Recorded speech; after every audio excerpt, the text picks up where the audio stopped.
सखियों, आपके जीवन में तमाम तरह की परिस्थितियां आती है। ये सिर्फ परिस्थितियां ही होती है। अब इनमें से कुछ को तो आप संभाल पाती हैं और कुछ को संभाल नहीं पाती।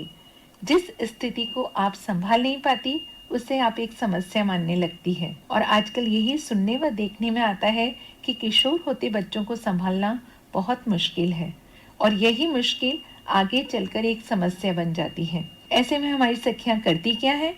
बच्चों पर अंकुश लगाना शुरू कर देती है, उन्हें बात बात पर रोकना टोकना शुरू कर देती है और ऐसे में एक आम समस्या गंभीर समस्या बन जाती है। सखियों, यदि आप भी एक किशोर होते बच्चे की माँ हैं, तो आप सिर्फ 5 बातों का ख्याल रखें।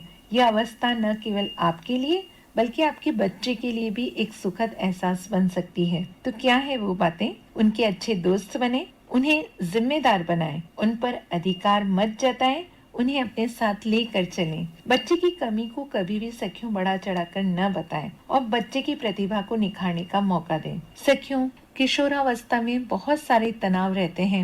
हम ये भी जानते हैं कि जब बच्चा बचपन से बाल्यावस्था से किशोरावस्था की ओर बढ़ता है तो बहुत सारे बदलाव उसकी जिंदगी में आते हैं, शारीरिक तौर पर, मानसिक तौर पर। तो इन सब बातों पर हम विस्तार से बातचीत करेंगे कि किशोरावस्था में तनाव उसकी क्या कारण है और किस तरह से उस तनाव से वो बाहर आ सकता है। एक हमारे मेहमान से बात करेंगे, मनोवैज्ञानिक डॉक्टर स्वाति गौतम। तो फोन लाइन के जरिए हम जुड़ते हैं डॉक्टर स्वाति गौतम से। हेलो हेलो सखियों, फोन लाइन के जरिए हम जुड़ चुके हैं डॉक्टर स्वाति गौतम से।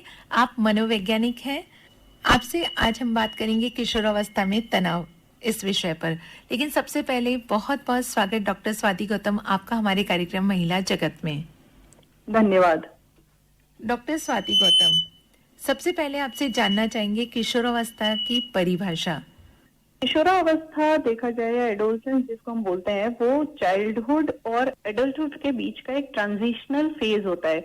मतलब बच्चा बचपन से जब एक वयस्क अवस्था में जा रहा होता है तो जो परिवर्तन उसमें होते हैं, शारीरिक और मानसिक परिवर्तन, उन परिवर्तनों का जो दौर होता है उसको हम किशोरावस्था या एडोलसेंस कहते हैं। WHO की अगर हम डेफिनेशन देखें तो कोई भी व्यक्ति जो 10 से 19 साल के बीच का है, जब ये परिवर्तन उसमें हो रहे हैं तो उसको हम एडोलसेंट की कैटेगरी में रखते हैं। जी, ये बात आपने करी इसकी परिभाषा की। अब हम आपसे जानना चाहेंगे कि किशोरावस्था में शारीरिक और मानसिक परिवर्तन क्या क्या होते हैं। कि जब बच्चा कोई भी जब एडल्टहुड की तरफ वो जाता है तो बहुत सारे शारीरिक और मानसिक परिवर्तन उसमें देखने को मिलते हैं। शारीरिक परिवर्तन क्योंकि ये विजिबल होते हैं, हम लोग सब लोग उस बारे में जानते हैं, लेकिन मानसिक जो परिवर्तन है जो दिखाई नहीं दे रहे हैं, लेकिन वही एक मेन फैक्टर है जो चेंज होता है और उसकी वजह से अनेक तरह की समस्याएं भी आ रही होती हैं। और जो बच्चा है वो वयस्क अवस्था की बहुत सारी चीजों को सीख भी रहा होता है। जी। आपके आसपास बहुत सारे जो एडोलसेंस बच्चे हैं उनमें इन परिवर्तनों के कारण वो बहुत ज्यादा इमोशनल हो जाते हैं। जल्दी से चिढ़ जाना, जल्दी से किसी बात के लिए दुखी हो जाना या रो देना या गुस्सा कर देना, इस तरह के परिवर्तन उनमें देखने को मिलते हैं। दूसरा एक चेंज होता है कि बच्चे की एब्स्ट्रैक्ट जो रीजनिंग है वो उसके स्किल्स बढ़ जाते हैं। मतलब उनमें अब क्वेश्चन करने की, हर बात का तर्क करने की जो प्रवृत्ति है वो बढ़ जाती है। तो इस कारण कभी कभी पेरेंट्स को ये भी लगने लगता है कि अभी तक तो हमारा बच्चा बहुत अच्छे से बात मान रहा था और अचानक अब हमारी अथॉरिटी को जो है वो क्वेश्चन करने लगा है या हमारा कहना नहीं मानने लगा है। जी। इसी तरह से बच्चों में ये जो शारीरिक और मानसिक परिवर्तन आ रहे हैं उस वजह से उनमें एक फीलिंग ये भी रहती है किशोरावस्था के बच्चे में कि कोई मुझे समझता नहीं है।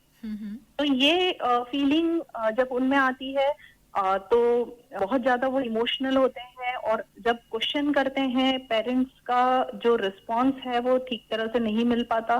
तो ये सब चीजें मिलाकर थोड़ा सा एक कॉम्प्लिकेटेड जो है स्ट्रक्चर हमें देखने को मिलता है। जी, बोलते भी ये है ना मैम कि जनरेशन गैप, कि बच्चे की बात को अभिभावक नहीं समझ पा रहे हैं और अभिभावक की बात को बच्चा नहीं मान रहा है।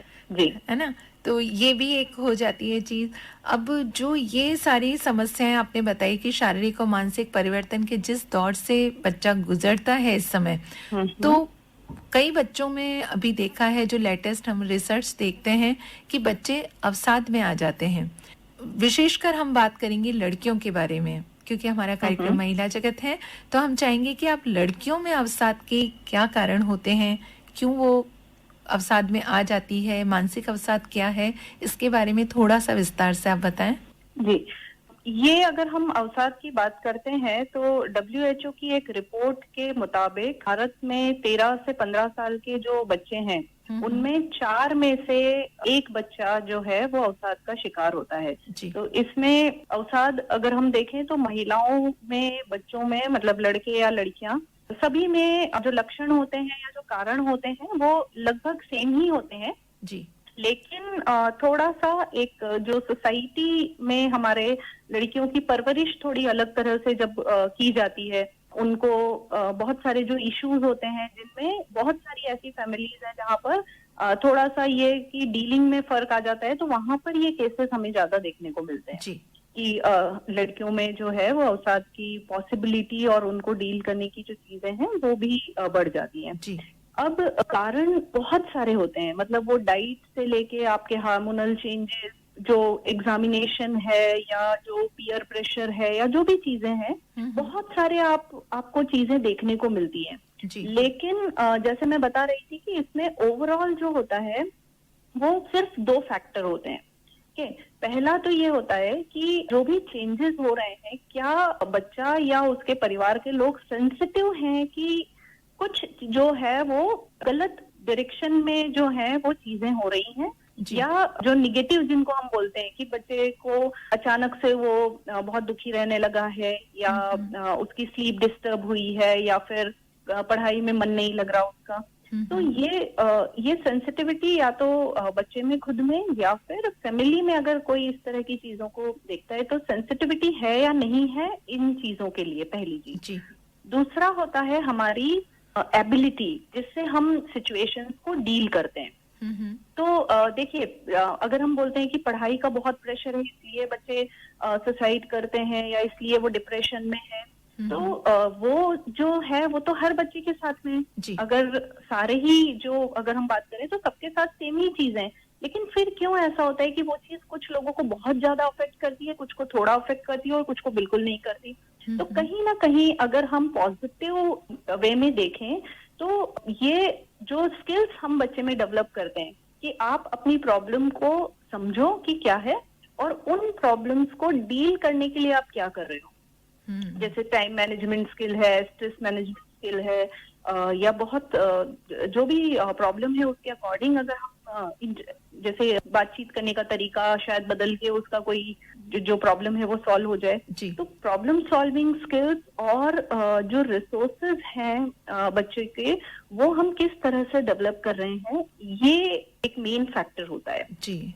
और ये जिम्मेदारी मुझे लगता है कि उनके परिवार वालों की, जो सदस्य होते हैं घर में, उनकी अधिक होती है कि वो किस तरह से बच्चे को उस परेशानी को दूर करने के बारे में समझाते हैं, या किस तरह से वो अपनी जिंदगी को जिए एक सकारात्मक रूप से, उसमें भी उन लोगों की बहुत बड़ी भूमिका रहती है जी। बिल्कुल, परिवार की और समाज की बहुत बड़ी भूमिका है, क्योंकि हम लोग जो अभी थोड़ी देर पहले बात कर रहे थे कि एक जनरेशन गैप होता है, तो हम ये मान के चलते हैं कि ये जनरेशन गैप नहीं हुआ है, ये कम्युनिकेशन गैप होता है जी, है ना। कभी कभी आप देखिए कुछ परिवार ऐसे हैं जहाँ दादा दादी की जो जनरेशन है उनके मतलब अपने जो पोते पोती वगैरह हैं उनसे उनका बड़ा अच्छा तालमेल है, हर चीज वो शेयर करते हैं, हर प्रॉब्लम को शेयर करते हैं। तो वहाँ तो आप जो जनरेशन गैप है वो तो बिल्कुल आपको दिखाई नहीं दे रहा है जी। तो जनरेशन गैप न होकर ये शायद कम्युनिकेशन गैप होता है कि शायद पेरेंट्स बच्चे के लेवल पे आके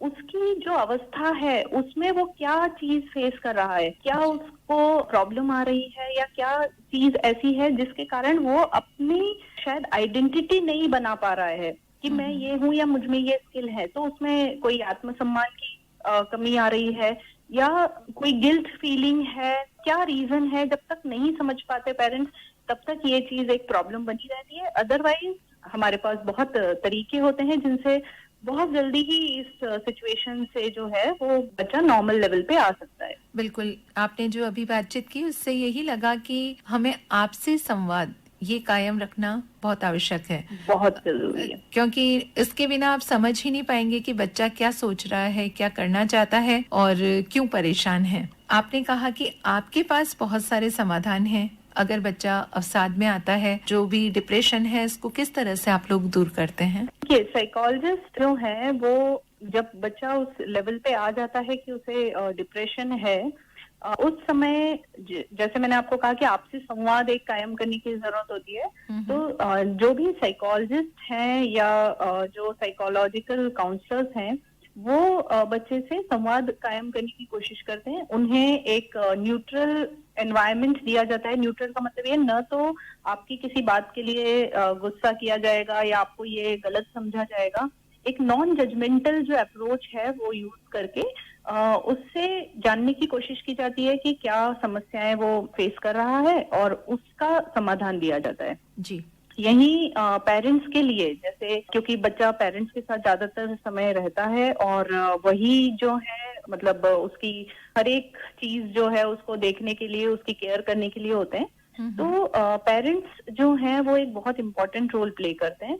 बहुत छोटी छोटी चीजें होती हैं कभी कभी, जैसे अगर मैं बताऊं तो जो प्रॉपर डाइट है बच्चे की, वो अगर उसको टाइम पे nutritious diet, fresh fruits, vegetables, ये प्रॉपर अगर उसका डाइट प्रॉपर होता है, अगर बच्चा रेगुलर एक्सरसाइज कर रहा है और उसका स्लीपिंग पैटर्न रेगुलर है, मतलब टाइम पे सो के एक पर्टिकुलर टाइम पे उठ रहा है, तो ये 3 चीजें, बहुत सिंपल सी चीज है जिसको पेरेंट्स जो हैं उनको ध्यान रखना होता है और बच्चों से फॉलो करवाना होता है इन चीजों को। क्योंकि अभी जैसे आप देख रहे हैं बच्चे जो हैं वो स्कूल नहीं जा रहे हैं, तो ज्यादातर टाइम घर पर हैं, मोबाइल फोन बहुत रात तक यूज कर रहे हैं और गेम्स खेलने के लिए, ऐसी बहुत सारी जो पीयर्स से हम लोग जो सीख जाते हैं बहुत सारी चीजें, उसमें इन्वॉल्व हो रहे हैं। तो इनका ये एक्सरसाइज का टाइम, स्लीपिंग टाइम जो है, ये थोड़ा सा डिस्टर्ब हो गया है, जो रूटीन डिस्टर्ब हुआ है। जी। तो उस वजह से डिप्रेशन के जो चांसेस हैं वो बढ़ते हैं। जब